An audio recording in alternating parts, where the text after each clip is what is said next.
Well, hello my YouTube friends, it's Margaret here from Orchids and Garden in England, and let me introduce you to LC Bermondsey Palm. Well, what can I say about this? There's no fragrance yet, but I'm expecting the fragrance to arrive. When? I'm not sure. So there's that one. And let me just step down and show you this one. This is a Kingianum. Now I've just got Kingianum. There's two names I've got on this. Let's just have a look. I've got Kingianum. Let me just show you.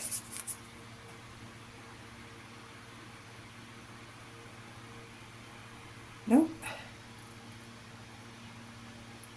Pink scented flowers. That must be the one. Right. Because these flowers are absolutely gorgeous. Now this one is just going over. Look at that. So fragrant. Look at that. And this has been down in the hallway since October. I've hardly watered it. If I have watered it, it's been just outside as it's rained. And so this is the first time it's bloomed. It's just going over, look. And what else have we? Bear with me. Elizabeth March, Phragmipedium, Elizabeth March. One. Two. So there's two there. Just bear with me. Oh, and that of course is Pastoral Innocence, that's just in water. And what else have we got? This is just a little Phalaenopsis. Look at that one. Very nice. And what else is there? I don't think there is anything else up here. Right. So let me continue. Now, on the 13th of December, I had what they call a chemo port fitted. And now what does that mean? Well, a chemo port is a medical procedure. And it wasn't the most pleasant experience. And the reason being is it was a full theatre procedure, and it took about half an hour for the prep and then half an hour for the procedure. And what happens is they inject you. They didn't put me to sleep. My goodness gracious. It was like being at the dentist but worse. And anyway, I came out.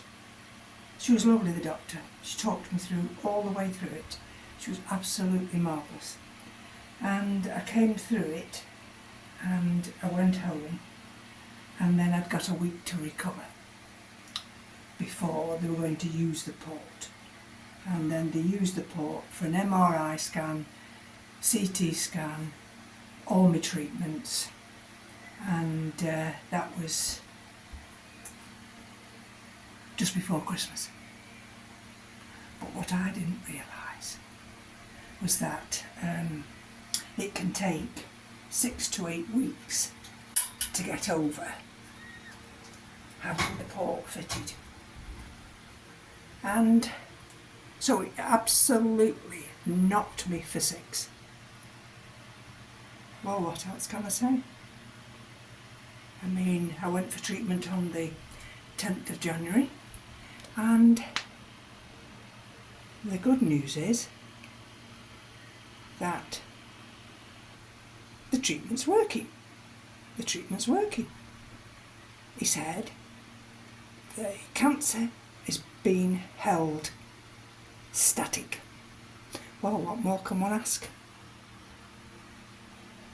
But, like I've said, the side effects are the challenge. And whereas at the beginning I called it my 5-day chemo fog, now it's not a fog, but 5 days now extends to 10 days, and means that I can get about, but I don't have a lot of energy.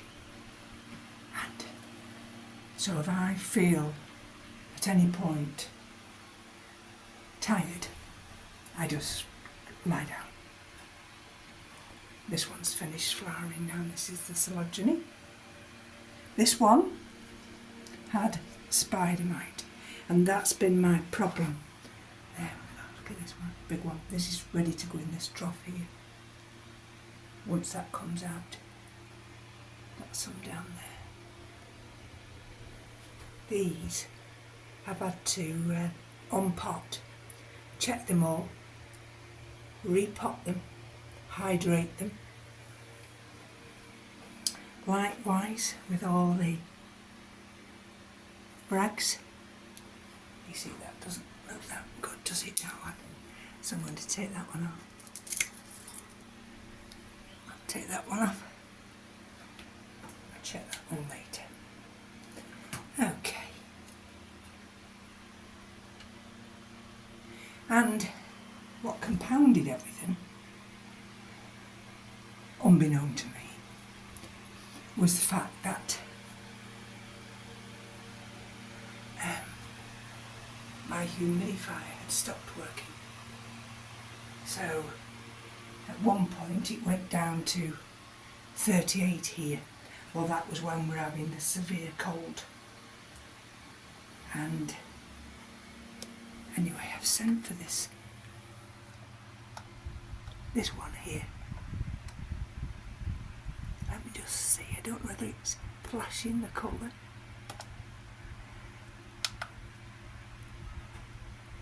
Keith will have to look at this, because yesterday it worked. It comes out of one vent and then it comes out of another vent.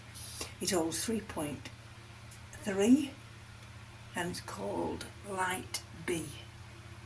I think it's maybe charging. Anyway, so, and what else did I do? Well, one of the side effects, unfortunately, is, I call them my scabs. And you might say, oh my goodness, what's that? And it's just part and parcel of the amivantamab. So let me put it into perspective for you. Since I started treatment, I have had, next week, I will have had 11 cycles of pemetrexed. I will have had 4 doses of carboplatin. Now those 2 are chemos. And I will have had, so that's 14, that's 11, that's 15. And I will have had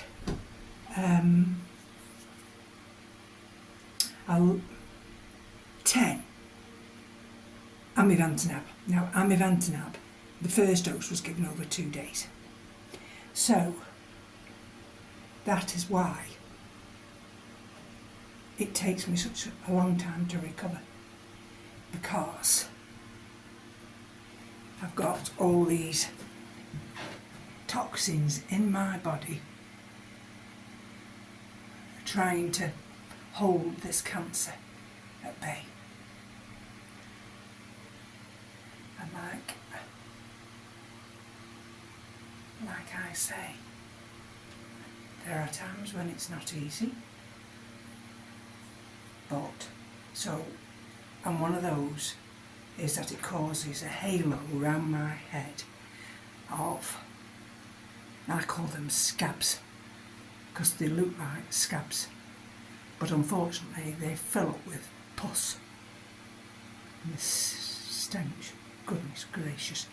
Anyway, so on the 1st of January I said to Keith, I've got to cut my hair, because I couldn't wash my hair, because every time I washed my hair, the scabs would come away, and underneath the scabs is just raw skin. Anyway, I don't know how long it took me, about half an hour later. And I walked from the bathroom and I'd shaved all my hair off. And now, I don't think you're ready for it yet. I was going to show you, but I don't think you're ready for it yet, because you'd probably think, oh my goodness, Margaret. But, you know, it is what it is. It is what it is. And the lady at the MRI scan, she always says, Margaret, you're always so cheerful. I thought, well, what's the point in being miserable? There's no point in being miserable. There's too much misery in the world. So that's it, folks. Rather a lengthy explanation. But if I go missing and you think, oh God, we haven't heard from Margaret, there's usually a reason. And that reason is I haven't got the energy to come up to the orchid room and deal with the orchids. They've had to adjust. Some have adjusted very well, and some of them have even flowered, like the Pastoral Innocence flowered, and also the this one, LC, Bermondsey Palm, beautiful. So I bid you farewell, and I'll come back sometime in February. So take care. Bye bye now.